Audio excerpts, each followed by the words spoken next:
My name's Liam. I'm 28 years old. And if you had asked me a year ago whether I thought my own family could abandon me when I needed them the most, I would have laughed. We weren't picture perfect, but I figured we had at least the bare minimum of loyalty. Turns out, I was wrong. The night everything started unraveling, I was lying on a cold hospital bed with bruises running down my side, stitches tugging at my forehead, and a dull ache that seemed to live in my bones. I had just been in a car accident, a mess of screeching tires, twisted metal, and flashing red lights that ended with me spending 3 nights in the hospital. Alone. Completely alone. I remember staring at the door the first night, waiting for it to open, waiting for Mom to come in with that worried expression she always wore when I was sick as a kid, or maybe Dad to awkwardly hand me a sports drink and mutter something about getting better soon. I even thought maybe my brother, Ethan, would at least check on me, even though we never got along well. But the door never opened. The nurses came, the doctors came, but my family didn't. Each hour that ticked by only made that silence louder. When I finally reached for my phone, I found nothing but a notification that made my stomach sink. Ethan had posted a photo on Linnea grinning selfie with some of his friends captioned, "Finally, some peace without him." I wish I could say I was shocked, but the truth is, Ethan has always been like that. He's 26, the golden child in my parents' eyes, and the kind of guy who could trip over his own feet and still get praised for trying. Ever since we were kids, he had a way of making me the problem. If he broke something, somehow I must have left it out. If he failed a class, it was because I distracted him. And my parents, especially Mom, always gave him the benefit of the doubt. I learned early on that in my family, silence was safer than protest. Still, seeing that post while I lay in a hospital bed with my body aching and my mind spinning, it cut deeper than I expected. The next morning, I tried calling Mom, straight to voicemail. Dad didn't answer either. I told myself maybe they were busy. Maybe Ethan hadn't even told them I was hurt. But when the nurse came in and asked if my family would be visiting that day, and I had to choke out a "No, I don't think so," I felt something inside me shift. That gnawing question, why am I not enough for them to care, started carving itself deeper into me. By the time I was discharged, moving like a man twice my age and wrapped in bandages, I had stopped waiting for their call. I got myself an Uber, hobbled up my apartment stairs, and collapsed on my couch. My phone buzzed once that night, not from Mom or Dad, but from a friend who had heard about the accident through someone else. Meanwhile, Ethan kept posting. A group dinner, drinks with the fam, a comment from Mom under one of his photos. "So proud of you, sweetheart." I scrolled through it all with a hollow pit in my stomach, trying to ignore the way my chest tightened. A week later, I woke up in the middle of the night, sore and stiff, to the sound of my phone vibrating nonstop on the nightstand. 53 missed calls. My eyes blurred as I scrolled, every single one from Mom and Dad. At the top of my notifications sat a single message: "Your brother's in trouble. We need you now." For a moment, I just sat there staring at the screen, my thumb hovering. The irony of it hit me so hard I laughed, even though the movement sent pain shooting through my ribs. They needed me now? After I had spent 3 nights in the hospital without a single visit? After my own brother mocked me publicly for being gone? And now, suddenly, I was supposed to be the solution. That was the moment when something inside me began to harden. I didn't respond. Not yet. I wanted to know what exactly had happened and why, of all people, they were calling me. And most of all, I wanted to see just how far they were willing to go when the tables turned. I didn't answer their calls that night. I just let the phone buzz and buzz until the battery finally gave out. And in the silence afterward, I lay there staring at the ceiling. A part of me felt guilty because that's what I'd been conditioned to feel my whole life whenever I didn't immediately bend to their will. But another part of me felt something different, a spark of control. For once, they needed me, and I was the one choosing to stay silent. The next morning, I finally charged my phone and scrolled through the flood of messages from Mom. "Liam, this is serious. Pick up." From Dad, "Don't be selfish. Your brother needs you." And then the one that made my stomach twist. "Ethan made a mistake, but he's still your brother. Family means helping each other. Don't make this about you." I read that line over and over again until the words blurred. Don't make this about you. Like the 3 nights I spent alone in a hospital bed were some minor inconvenience, easily brushed aside. Like my pain, my isolation, my humiliation at seeing Ethan's cruel post didn't matter compared to whatever mess he had landed himself in. By noon, Mom finally left me a voicemail. Her voice was sharp, panicked, but underneath it all was that same tone I knew too well: entitlement. Liam, enough is enough. Your brother got into some trouble with his job, and we need your help. You've always been the responsible one, and he can't fix this on his own. We're coming over if you don't answer. That was the first time in days that I actually sat up straight. My body screamed in protest, but my mind was racing. They hadn't cared enough to come see me when I was hooked up to IVs and monitors, but now they were ready to drive across town because Ethan couldn't handle his own problems. I almost wanted to let them. I wanted to see their faces when they realized I wasn't going to play the role they had written for me anymore. Sure enough, around 3 p.m., there was a knock at my door. When I opened it, leaning heavily against the frame, Mom pushed past me without so much as a glance at the bandages peeking out from under my shirt. Dad followed, looking uncomfortable but silent as always. Liam, this is ridiculous, Mom started, dropping her purse on my counter like she owned the place. Ethan is in real danger of losing his job. He made some mistakes with paperwork, some financial things, and they're talking about pressing charges if he can't get it sorted. You know about this stuff. You're organized. You're careful. You can help him. I stared at her, still half in disbelief at how casually she dismissed everything I had been through. You didn't even visit me, I finally said, my voice low but sharp. I was in the hospital for 3 nights, and you didn't even come once. For the first time, Mom hesitated. Then she waved a hand as if I brought up something trivial. We didn't want to overwhelm you. And besides, Ethan needed us. He was going through a rough time. And you're stronger. You don't need hand-holding. Stronger. That was always the excuse. I was the one who didn't need help, the one who could handle being ignored because I could manage. They never realized that being strong all the time doesn't mean you don't need someone to care. Dad finally cleared his throat. Son, your mother's right. We know it wasn't easy, but you're resilient. Ethan, he's not. He needs support. He's your brother. You'll regret it if you don't step up now. I laughed, a bitter, humorless sound that made both of them look at me like I'd lost it. So, let me get this straight. I almost died in a car accident. You couldn't bother to show up. But because Ethan messed up at work, I'm supposed to drop everything and save him. Mom's expression hardened instantly. Don't twist this, Liam. You're making it sound worse than it was. You're fine now, aren't you? Walking, talking. But Ethan's whole future is on the line. This isn't about fairness. It's about family. You don't turn your back on family. That word again, family. They always threw it around like it was a leash, something to yank whenever they wanted me to fall in line. I crossed my arms, ignoring the twinge of pain that shot through my side. Funny how family only seems to matter when Ethan needs something. When I needed you, you were nowhere. But now, suddenly, it's my duty. Mom's jaw clenched. Liam, stop being dramatic. You've always had this attitude like the world owes you something. Just because you work hard, life isn't fair. And if you don't help, you'll be the reason your brother's life falls apart. That was it. The shift. They weren't just asking anymore. They were blaming, manipulating, making me out to be the villain if I didn't sacrifice myself again for the golden child. I stood there in my own apartment, bandaged and sore, with my parents staring at me like I was the unreasonable one. And for the first time in my life, I didn't feel powerless. I felt the edges of something sharper forming, a line I knew I was ready to draw. But the question was, how far would they go to push me back into my old role? Mom's words hung in the air, heavy and suffocating. But what struck me most wasn't her tone. It was her absolute certainty. She truly believed I was being selfish, that my pain was just an inconvenience compared to Ethan's crisis. I should have expected it. This was the pattern of my life. Still, something inside me wanted to believe there was a limit, a point where even they would realize they'd gone too far. That hope didn't last long. 2 days after that confrontation in my apartment, I woke up to my phone buzzing again. This time, it wasn't frantic calls. It was notifications, dozens of them. My stomach twisted as I opened social media and saw Ethan's newest post.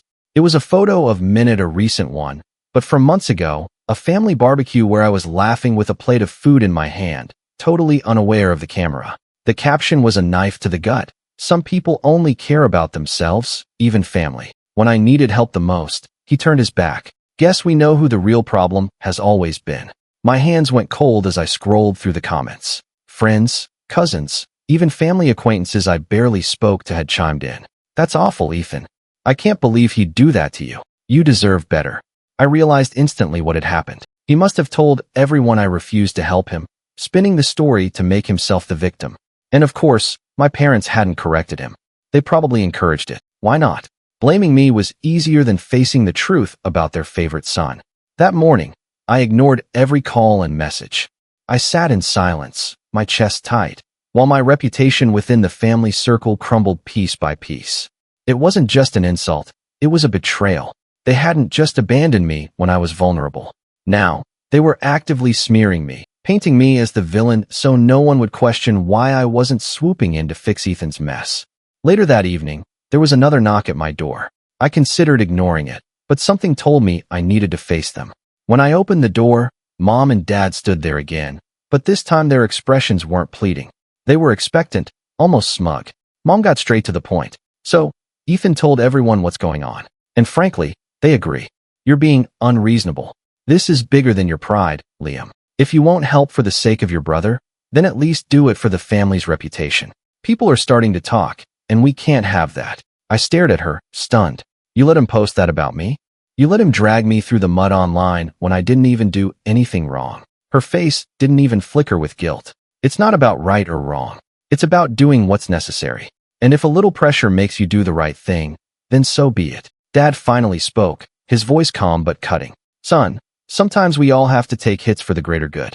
Ethan has always struggled, and people understand that. But you're supposed to be the responsible one. If you keep resisting, you'll just prove everyone right about you. Something inside me snapped. It wasn't just disappointment anymore. It was betrayal so raw it left me trembling. They weren't just dismissing my pain. They were sacrificing me deliberately, throwing me under the bus to protect Ethan. To protect their golden boy. I looked from one to the other, my vision blurring. And for the first time in years, I didn't bother holding back. Do you even hear yourselves? You want me to clean up his mess, let him trash my name, and call it family loyalty? You didn't care when I was lying in a hospital bed, but now that people are talking, suddenly I matter because I can save you from embarrassment. You don't want a son.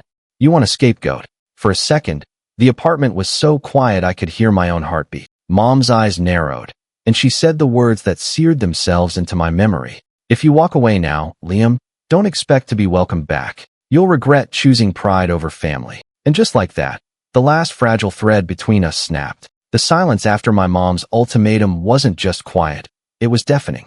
I stood there in my own apartment, bandaged and aching, with both of them glaring at me like I was some disobedient child. When I didn't answer, they left without another word, slamming the door behind them so hard the frame rattled. And just like that, I was alone again. For the next few days, I barely moved from the couch.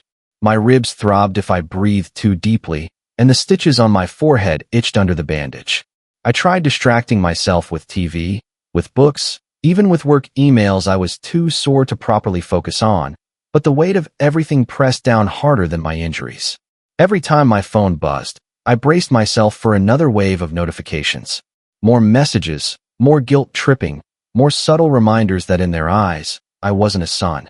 I was a tool. The worst part wasn't their betrayal. It was how thoroughly I believed it. I replayed their words over and over. Don't make this about you. You're stronger. You'll regret it. They rang in my head at night, whispering that maybe they were right. Maybe I was selfish. Maybe I really was the problem, the one too stubborn to sacrifice for the family. That guilt chewed at me until my chest ached in ways the doctors hadn't warned me about. I stopped answering calls altogether. Friends texted to check in, but I couldn't bring myself to explain. How could I admit that my family, my own parents, had abandoned me in the hospital, then turned around and painted me as the villain for not saving my brother? What would that make me if I let people see how little I mattered to the people who were supposed to love me unconditionally? Nights were the worst. I'd lie awake staring at the ceiling, my body heavy with exhaustion, but my mind racing. Every memory of being overlooked, every moment Ethan was praised for doing the bare minimum while my achievements were dismissed, came back in vivid detail. The time I got into college on a scholarship and Mom barely looked up from her phone, but Ethan passed one summer class, and they threw a dinner for him. The Christmas when I worked extra shifts to buy everyone gifts and Ethan got all the thanks because he organized the family photos. Even as kids, when I won a soccer tournament and Dad told me not to brag because Ethan was having a rough season. It all connected now. My accident was just the final proof that nothing I did, nothing I suffered, would ever outweigh Ethan's needs. For a while, I thought about giving in. I thought about calling them, apologizing just to stop the relentless pressure. I imagined sitting down with Ethan, doing his paperwork, fixing whatever mess he'd made just so the storm would pass. But every time I pictured it, I felt something twist inside me. It wasn't just exhaustion. It was the certainty that if I gave in this time, I'd never stop. I would be their scapegoat forever. That realization broke me in a different way. I didn't eat much. I barely spoke.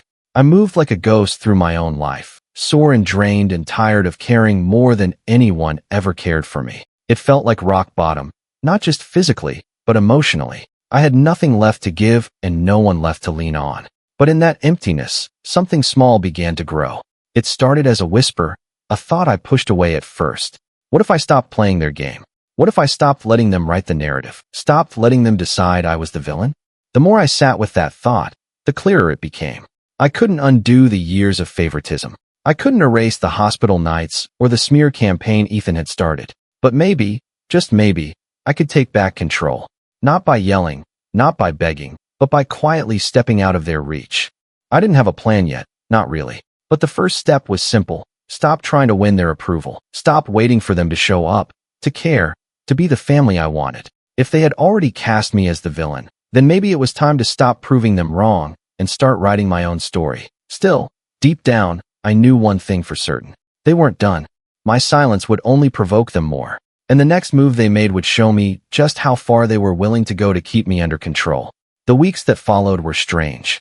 At first, they felt hollow, like I was walking through the ruins of something I hadn't even realized had burned down. But slowly, almost without meaning to, I started piecing myself back together. I threw myself into work. It wasn't glamorous. I am in project management at a mid-sized tech firm, but for the first time in months, I found myself focusing fully. Maybe it was the distraction I needed, or maybe it was because my boss actually noticed when I put in effort, something my family had never done. When I logged late hours, when I stayed on top of deadlines, when I solved messy problems no one else wanted to touch, people actually appreciated it. It wasn't long before that appreciation turned into something more. One Monday morning, my boss called me into her office. I braced for criticism. It's what I'd grown used to. Instead, she said, "Liam, I don't know how you've been holding it together with everything you've been through, but the team has been raving about your leadership. We're promoting you to senior project lead." I sat there stunned, blinking at her across the desk. Senior project lead meant more pay, more responsibility, and most importantly, more respect. I mumbled a thank you, and she smiled like it was obvious. "You've earned it." Those 3 words replayed in my head the entire subway ride home. You've earned it. Not, you owe us. Or, you're stronger, so you don't need help.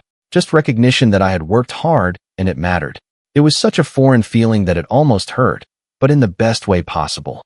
With the raise, I was able to finally breathe financially. I upgraded my apartment, moved into a place with sunlight pouring through the windows in the morning, and bought furniture that wasn't secondhand or patched together from friends' leftovers. For once, my living space didn't feel temporary. It felt like mine. Every little detail, from the framed photos I chose to the bookshelves I built, was a quiet declaration. I don't need them to validate me. And it wasn't just work. Freed from the constant emotional tug-of-war with my family, I found myself reaching out to people I had neglected, friends I hadn't seen in ages because I was too drained to keep up.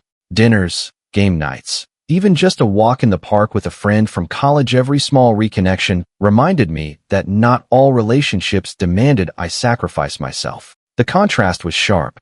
At work and with friends, I was valued. At home, in the family sphere, I was disposable. That difference became the fuel I didn't know I'd been missing. Meanwhile, I stayed quiet with my family. I didn't answer calls.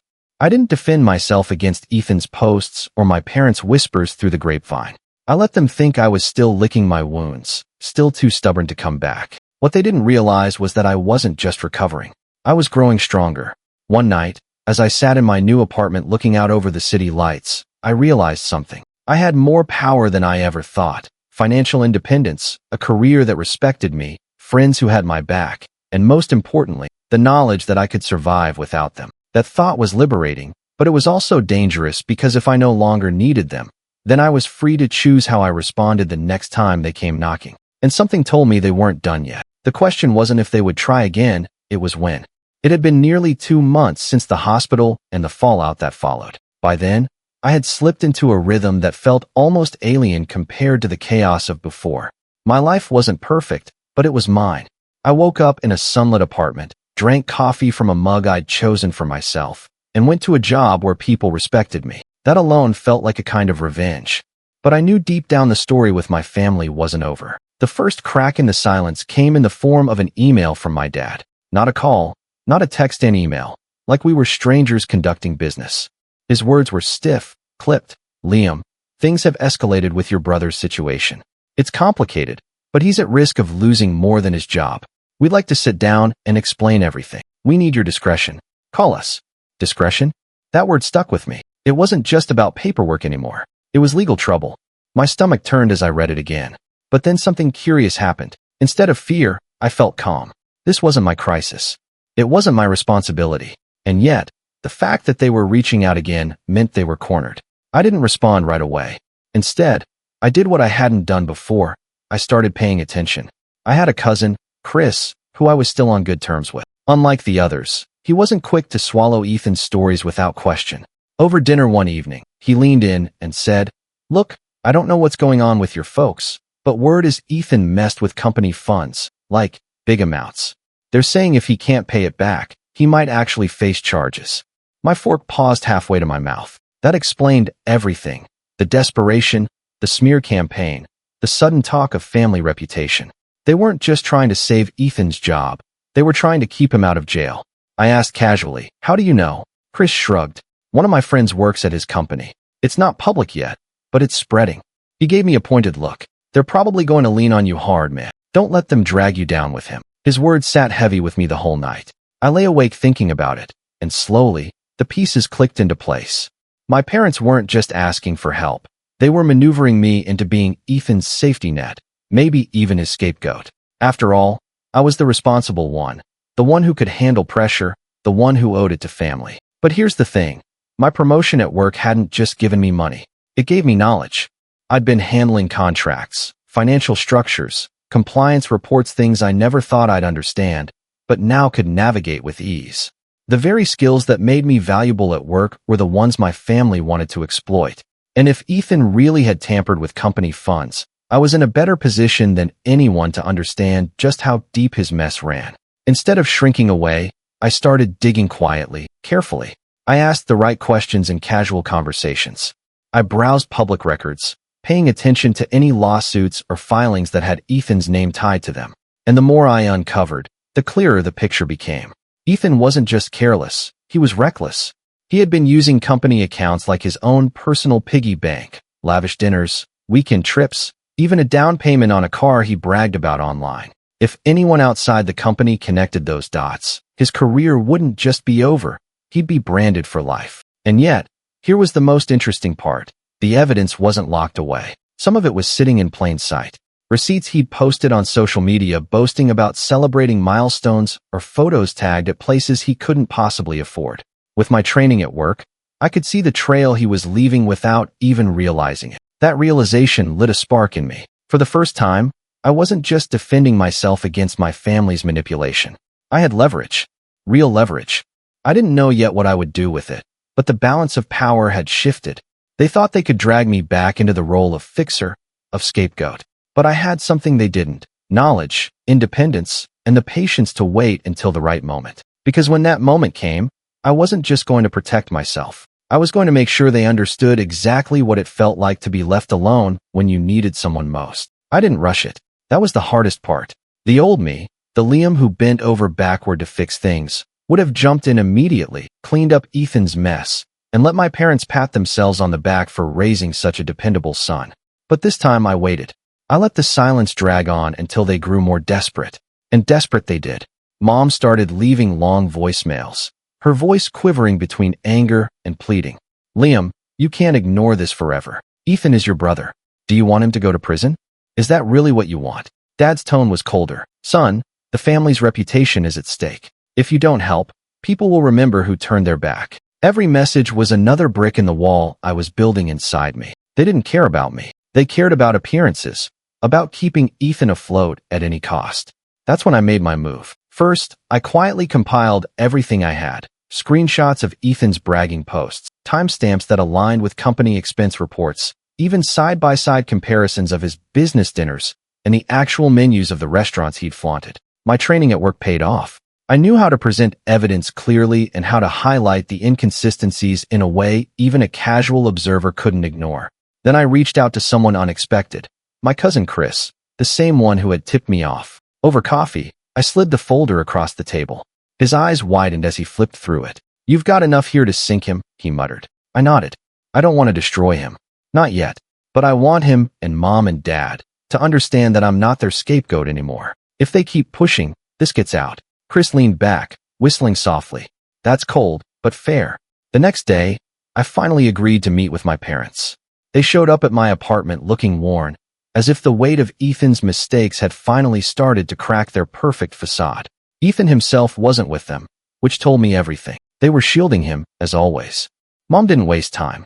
"Liam, thank you for finally agreeing. We just need your help to smooth things over. If you can step in, use your expertise, maybe talk to some people at the company." I cut her off. "I know exactly what Ethan did. And so do you." Their faces froze. For once, neither of them had a script ready. I reached into my bag, pulled out the folder, and set it on the table. This is what I found.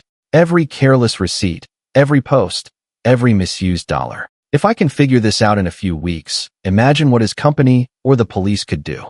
Dad's jaw tightened. Mom's hand shook as she reached for the folder, but I pulled it back before she could touch it. "You've spent my whole life telling me I'm stronger, that I don't need help, that it's my job to hold this family together while Ethan gets to stumble through without consequences. Well, I'm done. I won't fix this for him. And if you keep trying to paint me as the problem, if you keep letting him drag my name through the mud, then this," I tapped the folder, "goes to the people who actually matter." The silence that followed was electric. For the first time in my life, I watched my parents pale. Not from disappointment in me, but from fear. Real fear. Mom opened her mouth, but no words came out. Dad finally said, "You wouldn't. He's your brother." I met his eyes and spoke slowly, deliberately. "You left me in a hospital bed to rot. You let him humiliate me in front of everyone. Don't think for a second I won't do what I have to." For once, they had no reply. And that's when I realized I had them. The power wasn't in saving Ethan or in fixing their mess.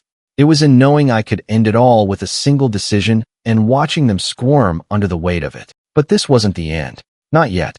I still needed to see how far they would go now that the leverage wasn't theirs anymore. For a long moment, they just sat there, staring at me like they didn't recognize their own son.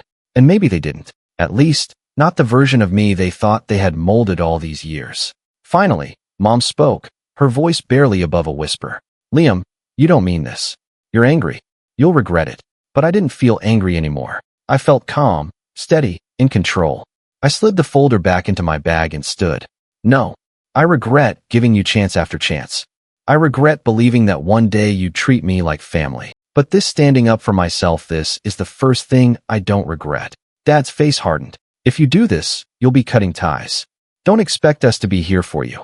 I actually laughed. A sharp, bitter laugh that startled even me. "You weren't there when I needed you. You already cut those ties the night I was in that hospital bed." They left my apartment without another word, Mom clutching her purse like it was a lifeline, Dad's jaw tight with frustration.